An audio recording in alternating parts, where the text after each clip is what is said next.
ಮುಖ್ಯಮಂತ್ರಿ ಪಟ್ಟಕ್ಕೇರಿದ ಮರುದಿನವೇ ಕನಕಾಧಿಪತಿ full active ಆಗಿದ್ದಾರೆ. ರಾಜ್ಯದ ಆಡಳಿತಕ್ಕೆ ಚುರುಕು ಮುಟ್ಟಿಸಿದ್ದಾರೆ.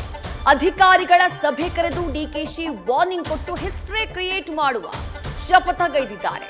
ಪೊಲೀಸ್ ಇಲಾಖೆಗೂ ಮೇಜರ್ ಸರ್ಜರಿ ಮಾಡೋಕೆ ಮುಂದಾಗಿದ್ದಾರೆ.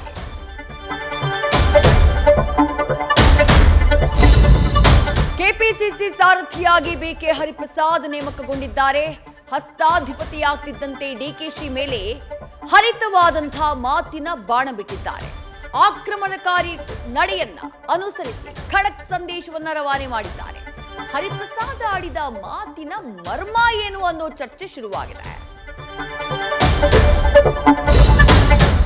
ಸಿಎಂಗೆ ಶಿವಸೇನೆ ವಿಸ್ತರಣೆ ಮಾಡುವ ಸವಾಲು ಎದುರಾಗಿದೆ. 13 33 ಮಾಡೋದೇ ಡಿಕೆ ಶಿವಕುಮಾರ್ಗೆ ಬಿಗ್ ಚಾಲೆಂಜ್ ಆಗ್ಬಿಟ್ಟಿದೆ.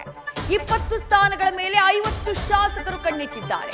ಬೆಂಗಳೂರು ಅಭಿವೃದ್ಧಿ ಖಾತೆ ಸಿಗದೇ ಇದ್ರೆ ಸಂಪುಟದಿಂದ ಅಂತರವನ್ನ ಕಾಯ್ದುಕೊಳ್ಳೋಕೆ ರಾಮಲಿಂಗಾರೆಡ್ಡಿ ನಿರ್ಧಾರ ಮಾಡಿದ್ದಾರೆ. ಬೆಳಗಾವಿಯಲ್ಲಿ 106 ಕೋಟಿ ವಂಚನೆಯ ಮತ್ತೊಂದು ಪ್ರಕರಣ ಬೆಳಕಿಗೆ ಬಂದಿದೆ. ಶಿವಾನಂದ್ ನೀಲಣ್ಣವರ್ ಕೇಸ್ ಮಾದರಿಯಲ್ಲಿ ಆದಿತ್ಯರಾಜ್ ಕ್ಯಾಪಿಟಲ್ ಎಂಬ ಕಂಪನಿ ಜನರಿಗೆ ಮೋಸ ಮಾಡಿದೆ. ಸಾವಿರಾರು ರೂಪಾಯಿ ಬಡ್ಡಿ ಕೊಡೋದಾಗಿ ಆಮಿಷವೊಡ್ಡಿ ಹಣ ಸಂಗ್ರಹ ಮಾಡಿರೋ ಆರೋಪ ಕೇಳಿ ಬಂದಿದೆ.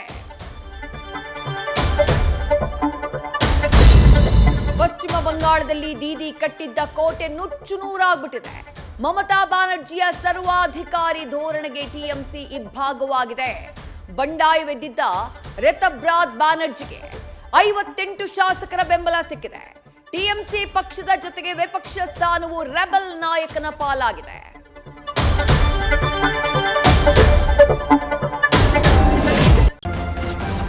ನ್ಯೂಸ್ ಫಸ್ಟ್ ನಿರ್ಭೀತಿಯಿಂದ ನಿಮ್ಮ ಪರವಾಗಿ.